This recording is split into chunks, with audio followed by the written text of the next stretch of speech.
The Yamaha HS8s are a modern classic.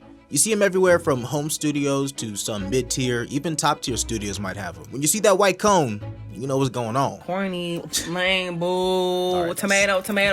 I've had mine for about 6 years. Before that I had some KRKs, but unfortunately, one of them just broke. And not just broke, it got zapped, fried, basically struck by lightning. We had an electrical surge here at the house, and honestly, we're still kind of figuring out the situation with landlords and electrical companies. As you can imagine, that's a great time. But the bottom line is, my right HS8 is gone. So I had a decision to make. One, I could just replace the broken speaker, get another HS8 and move on from there. Or I could try something new, and that's ultimately what I decided to do. Okay, so after a little research and a bit of impulse, if I'm being honest, I decided to get the Focal Alpha 80 Evo studio monitors. They have the same 1-inch tweeter, 8-inch woofer combination that the Yamaha HS8s have, and I've been a big fan of Focal for a while, so I'm excited to have a pair here in the studio. Okay, and they just got delivered, so let's go unbox them.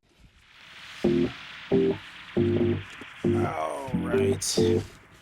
My home studio has been basically the same for the past decade, with little upgrades here and there, but the same overall setup. And honestly, it's getting kinda old.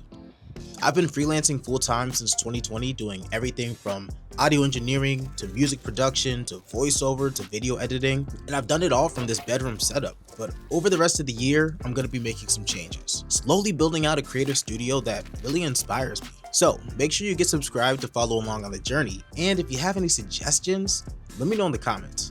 So in addition to getting the new speaker, I obviously want to make sure that an issue like this never pops up again. So to make sure that any future electrical surges or any other anomalies don't mess up my gear again, I went ahead and got a nice heavy-duty surge protector from Furman.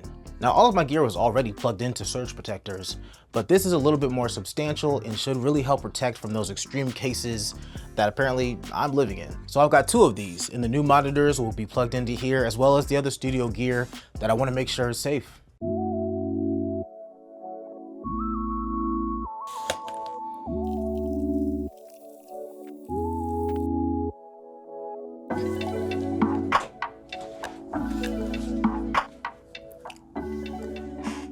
Hey Google, turn on the studio. Baby, you water, baby, you make it move. And I'm 10 toes down, I'ma finish the race with you. Got a one-track mind, got all of my faith in you. I do. If you give me that look, I'ma give you a kid or 2. Okay, so it's been about a week since I got the Focal Evo 80s in the studio, and first impressions have been super positive. They sound really balanced and detailed even when I'm bumping them really loud, and they have knobs on the back to adjust the high or low frequencies to make sure it's fitting your space. I listened to a few songs I know really well to compare the mix I know in my head to what I was hearing from the speakers, and I could do small tweaks on the back to just adjust them to what I'm used to. And so far, so good. Aesthetically, I think they look great. I was kind of worried about missing that white cone. It's pretty iconic from the Yamahas, but honestly, this style is pretty cool.